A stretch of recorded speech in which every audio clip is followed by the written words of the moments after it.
आपण पाहत आहात RK न्यूज, बातमी तुमची, आवाज आमचा। जयसिंगपूर शहरातील आंबेडकर सोसायटीत मुख्य दरवाजाचे कुलूप तोडून 4.5 लाखांच्या दागिन्यांवर डल्ला। जयसिंगपूर शहरातील आंबेडकर सोसायटी परिसरात बंद घर फोडून अज्ञात चोरट्याने तब्बल 4,60,000 रुपयांचे दागिने लंपास केल्याची घटना उघडकीस आली आहे। या प्रकरणी जयसिंगपूर पोलीस ठाण्यात अज्ञात चोरट्याविरुद्ध गुन्हा दाखल करण्यात आला असून पोलिसांनी तपास सुरू केला आहे। याबाबत पोलिसांनी दिलेल्या माहितीनुसार आंबेडकर सोसायटी प्लॉट क्रमांक 69 येथे राहणाऱ्या सारा सचिन असुर्लेकर वय 52 या 26 जुलै रोजी दुपारी घर बंद करून बाहेर गेल्या होत्या।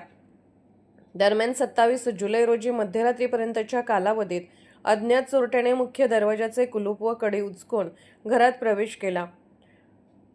त्यानंतर घरातील लोखंडी कपाट व त्यातील तिजोरी उघडून सोन्याचे दागिने चोरून नेले। चोरीस गेलेल्या ऐवजात सोन्याची चेन, नेकलेस, हातातील कंगन, 3 अंगठे आणि कानातील जोड अशा एकूण 4,60,000 रुपयांच्या दागिन्यांचा समावेश आहे। या प्रकरणी जयसिंगपूर पोलीस ठाण्यात अज्ञात चोरट्याविरुद्ध गुन्हा दाखल करण्यात आला आहे। महिला पोलीस उपनिरीक्षक उर्मिला खोत या पुढील तपास करीत आहेत।